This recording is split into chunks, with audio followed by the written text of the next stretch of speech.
하나언니가 읽어주는 신나는 동화나라. 친구들 안녕, 하나언니 김수연이야. 만나서 반가워. 자, 이번에 읽어줄 동화책은 짜잔! 느림보 출판사에서 나온 비단치마.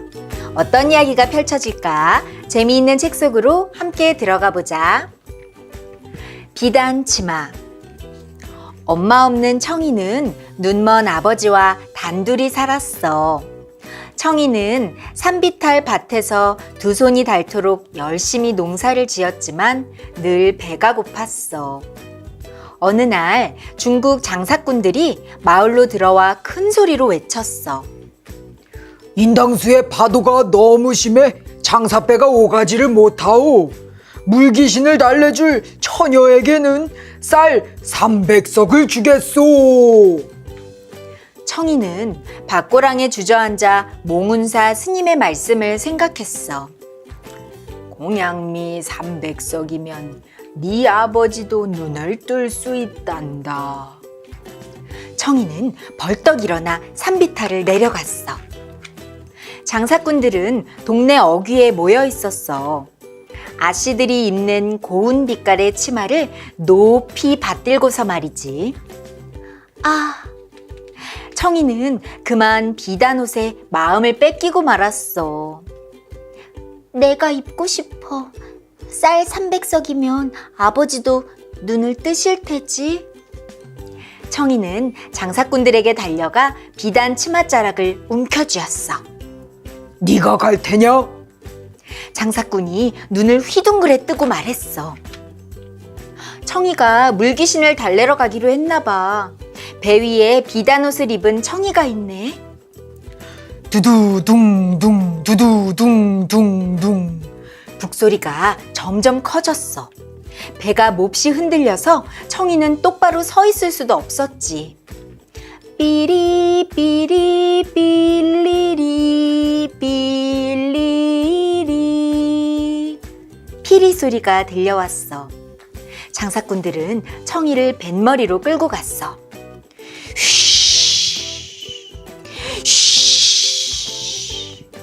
거센 바람에 청이의 비단치마가 마구 휘날렸어. 발 아래서 파도가 사납게 울부짖고 있었어. 청이는 온몸이 부들부들 떨렸어. 어떡해? 이제 난 어떡해? 파도는 입이 쭉 찢어진 귀신이 되어 청이를 노려보고 있었지. 장사꾼들은 발을 구르며 뱃전을 두드렸어. 어서! 뛰어내려! 빨리! 청이는 뱃전에 납작 엎드려서 악을 썼어. 난 못해. 죽기 싫어. 어떡해. 파도가 거세니까 청이가 겁이 났구나. 장사꾼들이 계속 재촉하는데 청이는 과연 어떻게 될까? 우르르 꽝! 인당수 물귀신이 몹시 화가 났나 봐. 뒷산만큼 커다란 파도가 솟구쳐 순식간에 배를 덮쳤어. 청이가 탄 배는 하늘 끝까지 떠올랐다가 벌렁 뒤집혀 버렸어. 엄마, 살려줘! 갑자기 청이는 돌아가신 엄마 생각이 났어. 나 죽기 싫어요. 청이가 물속에 빠졌어. 팔을 움직여야 해. 다리도 움직여야지. 청이는 두 눈을 부릅뜨고 팔과 다리를 힘차게 휘저었어. 하지만 몸은 자꾸자꾸 아래로 빠져들어. 하늘에 있는 엄마가 청이 목소리를 들은 걸까? 눈앞에 나무 괴짝 하나가 보였어. 저걸 잡아야 돼. 청이는 있는 힘을 다해 그 괴짝을 붙들었어. 물을 토해내며 고개를 들어보았어. 저만치에서 장사꾼들이 살려달라며 아우성을 치고 있었지. 청이는 장사꾼들에게 붙잡히고 싶지 않아 괴짝에 몸을 숨기고 부지런히 팔다리를 휘저었어. 청이는 웅성대는 소리에 눈을 떴어. 여기가 어디지? 내가 죽은 걸까? 청이가 앉아있는 곳은 따스하고 향기로웠어. 그때 밖에서 점잖은 목소리가 들려왔어. 신기하구나. 이렇게 커다란 연꽃이 있다니. 예, 대감마님. 이 꽃이 박서방네 배에 대롱대롱 매달려 왔다 하옵니다. 청이는 깜짝 놀랐어. 연꽃이라고? 어허, 정말 상서로운 일이로구나. 귀한 꽃이로다. 이 꽃이 피어나면 뭔가 좋은 일이 생길 것 같습니다, 대감마님. 청이는 웅크린 몸이 여기저기가 저려왔어. 참다 못해 한쪽 다리를 살짝 펴려는데 놀랍게도 연꽃잎이 사르르 펼쳐지기 시작했어. 연꽃 속에 청이가 있는데 연꽃이 펼쳐지면 다들 어떤 반응을 보일까? 스르르. 와, 꽃이 핀다! 연꽃이 핀다. 활짝 피어난 연꽃 위에 청이가 엉거주춤 서 있었어. 선녀다. 아니, 사람이네. 연꽃 아가씨인가 봐요. 사람들은 두 눈을 껌뻑이며 연꽃 아씨를 올려다보았어. 청이는 얼른 눈을 내리깔고 허리를 똑바로 세웠어. 귀한 아씨라면 당연히 그래야지. 어험, 못들하는 게냐? 아씨를 얼른 안으로 매시지 않고. 대감마님까지 청이를 향해 머리를 숙였어. 연꽃 아씨는 어디서 오시었소? 바닷속 용궁에서 오시었소? 청이는 무슨 말을 해야 할지 몰라 입을 꼭 다물고 있었어. 영감, 연꽃 아씨는 좀 쉬셔야 해요. 마님이 대감마님에게 조용히 말했어. 대감마님이 고개를 끄덕였지. 왜 밖에 누구 없느냐? 연꽃 아씨를 별당으로 매시거라. 청이는 조용히 일어나 두 손을 모으고 공손히 절을 했어. 청이는 참으로 귀한 아씨처럼 보였어. 어머, 도련님이 청이에게 분홍빛 댕기를 선물했나 봐. 청이는 도련님이 준 어여쁜 댕기를 쓰다듬고 또 쓰다듬었어. 네, 나도 도련님이 참 좋아요.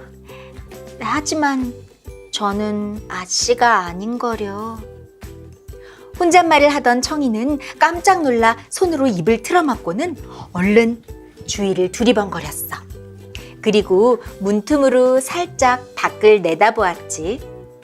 다행스럽게도 뜰에는 활짝 핀 꽃과 나비들 뿐이었어. 청이는 살그머니 방문을 열고 뜰로 내려섰어. 청이는 다시 도련님을 생각하면서 미소를 지었어. 아, 난 정말 행복해. 이제 난 밭고랑에서 배고파 울던 청이가 아니야. 아름다운 꽃들도 청이를 향해 웃고 있었지. 아이고, 눈먼 비렁뱅이가 왜 별당 앞에서 얼씬거려? 청이는 흠칫 놀랐어.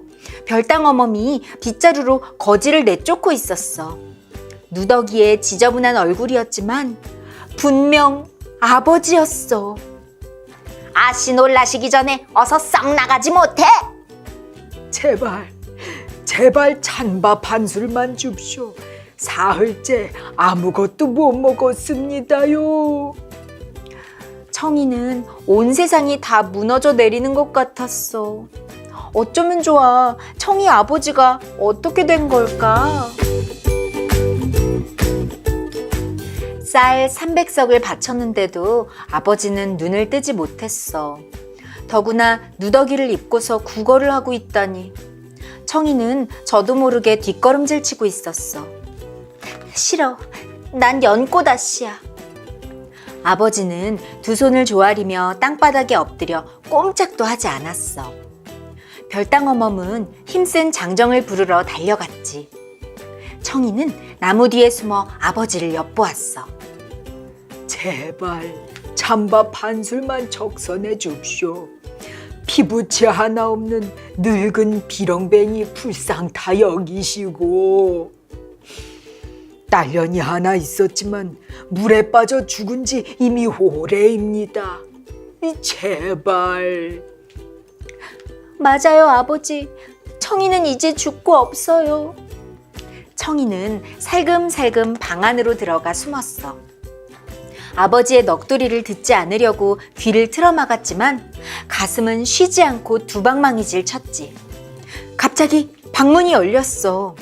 눈먼 아버지가 더듬더듬 들어와 청이를 향해 넙죽 절을 했지. 아씨, 제발 불쌍한 비렁뱅이 찬밥 한 술만 줍쇼. 청이는 입을 꼭 다문 채 아버지를 바라보았어. 아씨, 이놈은 지난 사흘간 입에 불칠 한 번 못했었지요. 못된 딸녀는 이 늙은 아비를 버리고 죽어버렸고요. 청이가 아무런 말이 없자 아버지는 청이를 향해 엉금엉금 다가왔어. 아씨, 제발 아씨. 청이는 자기도 모르게 소리쳤어. 내가 언제 아버지를 버리고 갔다 그래요? 아버지가 고개를 번쩍 치켜들고 보이지 않는 눈을 꿈뻑거렸어. 제 목숨까지 팔아 쌀 300석을 몽은사에 바쳤는데 아버지는 왜 아직도 눈을 뜨지 못했어요? 그제야 아버지는 청이의 목소리를 알아듣고 뒤로 벌러덩 나동그라졌어. 아이고, 내 딸 청아, 물에 빠져 죽은 내 딸. 아버지는 청이가 물속에서 팔다리를 휘저었던 것처럼 버둥거렸어. 청이와 아버지가 한참 만에 만났구나. 두 부녀는 어떻게 될까?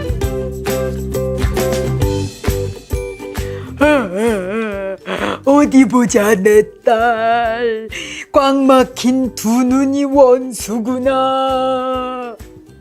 아버지는 짐승처럼 울부짖으며 두 손으로 두 눈을 비볐어. 청이도 엉엉 울면서 아버지를 부둥켜 안았지. 깜깜절벽, 이 눈만 아니면 내 딸 청이가 보일 텐데. 아이고. 아버지, 저 여기 있어요. 제발 저 좀 보세요. 바로 그 순간 아버지가 눈을 번쩍 떴어. 내 딸이 보여. 두 눈이 환해졌어. 청이와 아버지는 부둥켜 안은 채 하염없이 눈물을 흘렸어. 청이는 귀한 연꽃아씨가 아니라 눈먼 거지의 딸이라는 게 밝혀졌어. 대감마님은 청이의 효심에 감동해 함께 살자고 하였지만 마님과 도련님은 물론 별당 어멈도 청이를 아씨라고 부르지 않았어. 이제부터는 허드렛 일이나 도우며 밥을 얻어먹는 신세가 될 게 뻔했지. 청이는 비단치마를 내려다보다가 구름 낀 하늘을 올려다보다가 한숨을 내쉬었어. 아버지, 차라리 우리 집으로 가요. 그리고 날이 어두워졌을 때 두 사람은 도둑고양이처럼 살금살금 집을 빠져나왔어. 대감마님 집을 빠져나오자마자 청이는 아버지 손을 놓고 앞장서 달렸어. 싱그러운 흙냄새로 가득한 숲을 달리며 청이는 가슴 깊이 숨을 들이마셨어. 아버지, 가슴이 뻥 뚫리는 것 같아요. 아씨 노릇 그만두고 매일 농사만 지어야 할 텐데 그렇게 좋아? 비단치마 입고서 살고 싶었지만 이제 괜찮아요. 실컷 입었으니까. 어느새 별이 지고 아침 해가 두둥실 떠올랐어. 사흘 밤낮을 걷고 또 걸어 고향 마을에 닿았어. 눈에 익은 산비탈이 보이기 시작했지. 청이는 소리를 지르며 달려갔어. 무릎까지 자란 잡초가 무성했지만 상관없었어. 비단 치마가 좋긴 하지만 난 여기서 살 거예요. 청이는 언덕 위에 올라서서 소리쳤어. 엄마, 지켜보세요. 아버지 모시고 힘껏 살 거예요. 아침 햇살이 청이의 작은 주먹을 따뜻하게 감쌌어. 이번에 읽어준 책은 옛날부터 내려오는 심청이의 이야기구나. 청이 덕분에 아버지가 눈을 뜨게 되었네. 비단 치마 다 버리고 아버지와 함께 열심히 살아갈 청이 정말 착하다, 그치? 청이와 아버지가 행복하게 잘 살았으면 좋겠다. 자, 그럼 이번 이야기 느림보 출판사에서 나온 비단 치마 여기서 끝! 언니는 다음 이야기에서 다시 만나. 안녕!